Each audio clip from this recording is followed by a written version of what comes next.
Hi, this is Jamil again. In this video of the BOSH tutorial series, we will be going through the concept of how we create a BOSH director VM. And in particular, we're going to create something we call the BOSH-Lite director for our development environment. This development environment we're going to use in our next videos and throughout this video session series.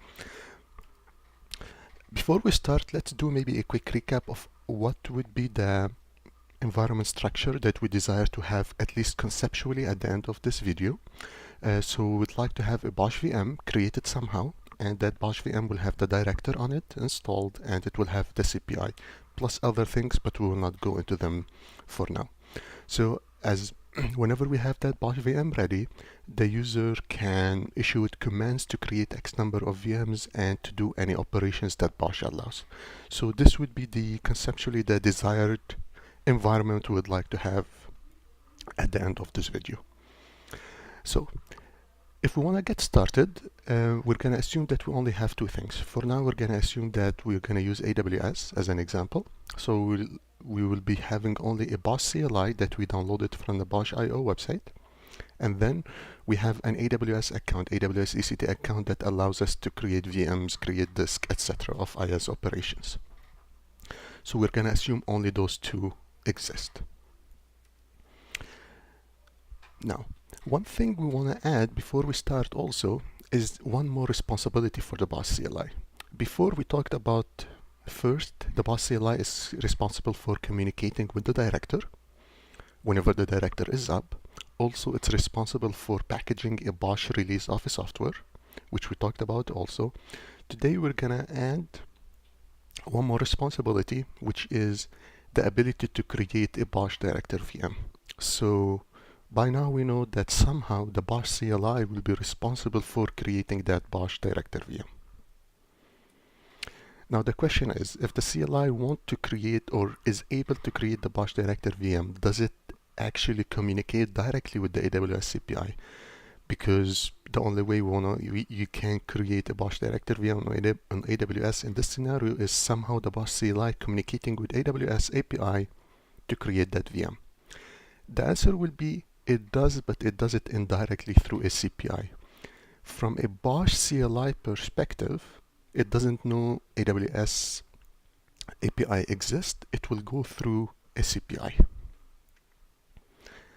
Now the question is, where that CPI exists, where does it reside? Because we know from previous slides that a CPI exists on the director VM, but till now there's no director VM, so where is the CPI exist? And the answer will be on the user machine. So wherever the user is running the BOSH CLI, there will be an AWS CPI running there. And think about the AWS CPI as a binary that the user doesn't directly interact with. It's going to be only the CLI that will interact with. Here we're going to introduce one very important command in the BOSH CLI, and we call it the BOSH create-env command. This command is responsible for creating and bootstrapping a BOSH VM from scratch. And the way it works is, first we have a user that's using the CLI, and then through the BOSH create-env command, the CLI will communicate with the AWS CPI locally on the machine, on the user machine. The AWS CPI will communicate with AWS API to create a VM, and whenever it creates that VM, that will be considered our BOSH VM. So you can see on the right that the AWS CPI has created the director VM, the BOSH VM, and after step 2, the AWS CPI on the left, it will not be contacted anymore because it did its duty and it created the VM. There's many other details about what it does, but let's assume now that its responsibility has ended in this flow. Whenever that BOSH VM has started, then the CLI can communicate with the director on that BOSH VM, and the user can do any operation they want. So this is how the bootstrap more or less work. Now one thing that you can see here, it's interesting, is that there are two AWS CPIs in this diagram. The one on the left, which is technically it's on the user's machine, and there's an AWS CPI also on the BOSH VM itself. Those are two separate CPIs, although they are AWS CPIs, but they have two different responsibilities. The responsibility of AWS CPI on the left is to only create the BOSH VM because there's no directory yet. So its only responsibility is to bootstrap that VM. On the other side, the AWS CPI on the right, which is the one included in the BOSH VM that will be installed, this one is responsible for creating VMs that the director wants to create. So let's assume after we have bootstrapped the director VM, the user, for some reason, they want to create a deployment of X number of VMs, or 2 deployments, 3 deployments. They will communicate with the director, and then the director will communicate with the AWS CPI on the VM and the BOSH VM so that it can create those. This is a very important distinction. And one more thing, one more item before we move on, is that the AWS CPI on the left and on the right, the CPI that is on the user's machine and the CPI that is on the BOSH VM machine, they don't need to be necessarily the same. And it's an important distinction which we will be following in the couple of slides later. So this is the result that we're gonna have after the user have bootstrapped the BOSH VM. The user can start interacting with the directors to create any number of VMs they want. And this creation of the VMs, it's gonna go through the CPI that exists on the BOSH VM itself. And there's no more interaction with the CPI that exists on the user machine. Now, for our development purposes, we know a couple of things. VMs can be slow to create and can cost money. So for the sake of simplicity and for better and more efficient iteration on our development environment, there's something which we call BOSH-Lite over VirtualBox that will help us throughout this test environment. We will not go into the details what BOSH-Lite means. We're going to cover it in the next slide, but if you're not familiar with VirtualBox, think about it as an open source hypervisor. It is an open source hypervisor that allows you to run virtual machines in your local computer. And that's the knowledge that we care about, at least for now.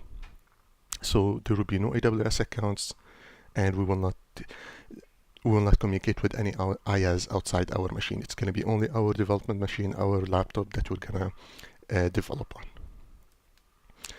So what happens with BOSH-Lite? What is BOSH-Lite? So think about BOSH-Lite is the exact same thing that we have created before with the create-env command whenever we did it with AWS, but with very important distinction.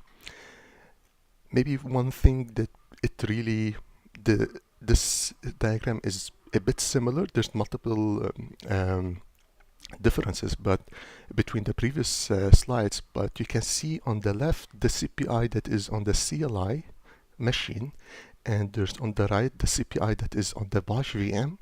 They are actually different, and we will go through the flow. So what's going to happen first is we're going to use the BOSH create-env command that we used before. The BOSH CLI on the user machine, it will communicate with the VirtualBox CPI on the user's machine. This VirtualBox CPI, it will communicate with VirtualBox, and it will tell VirtualBox, create me a VM locally. After it creates this VM, which is step number 2, that will be considered the BOSH VM. After that, we don't care too much about the VirtualBox CPI anymore. We say its duties are done, so we'll forget about it for now. After the VM has been created, this VirtualBox VM, then the director will be installed on that VM through the CLI. This mechanism will be covered in later videos, how it does that. But the director will be installed through the CLI, and it will also install a Warden CPI on it. Now, we know from before that the director will be installed on the BOSH VM, which is something not new. And we know that usually there's also a CPI goes besides a director, the director process on the BOSH VM. Now, what is a Warden CPI? Usually from previous slides, whenever we use AWS CPI, and we mentioned that AWS CPI will go to AWS, and it will ask it to do IaaS operations, create VMs, delete VMs, create disks, attach disks, etc. Now Warden CPI, it's another CPI that implements the same interface as all CPIs that the director understands, but rather than creating VMs, the Warden CPI creates containers and manages them. And that's what we care too much about. That's what we care about the Warden CPI for now. There's many other details, but that's what we really care about. It creates containers rather than VMs. So what happens is that whenever the BOSH VM is created and the director installed and the Warden CPI is installed, when the user starts to interact with the director through the BOSH CLI, and if the user wants to create deployments, what's going to happen is the CLI will communicate with the director, and the director will communicate with the Warden CPI to create, let's say, 2 VMs. But rather than creating 2 VMs, the Warden CPI will create 2 containers. But from a director perspective, they are VMs. They have the same characteristics, so it doesn't really care too much about it's an IP it can hit, more or less. So this way, those containers will be created inside the director BOSH VM. So there will be no other VMs created. It's only one VM, which is the BOSH VM, which is a VirtualBox VM, and it will contain containers whenever the user wants to create any deployments that has VMs. So this way, we have only one VM, and we don't need to wait for other VMs to be created on some IaaS, and the iteration is much simpler and much more efficient. Don't worry too much about if there's too many details here, because we're gonna go through a hands-on tutorial in the next couple of videos about all those steps, but at least this is the concept of the BOSH-Lite. And the thing to take from it is it's only on your machine, and there's only one VM, which is a BOSH director VM. It's a VirtualBox VM, and then whenever the user want to create any deployments that have any between quotation VMs, those VMs will be containers rather than regular full-fledged VMs. As a summary, we went through the BOSH create env command in this video and the CLI command, and we went through the flow, what does it do, and we showed the distinction between the CPI that resides on the user's machine and the CPI that resides on the director machine, which is the BOSH VM. We also talked about BOSH-Lite with VirtualBox, and we saw the distinction where the CPI that resides on the user's machine is a VirtualBox CPI, but the CPI that resides on the BOSH machine is a Warden CPI. And those two CPIs are different and they serve different purposes. In the next video, we're gonna go through a one step at a time hands-on example, hands-on tutorial of how to do that, and we will try to explain any single little detail that we missed here. So I'll see you in the next video.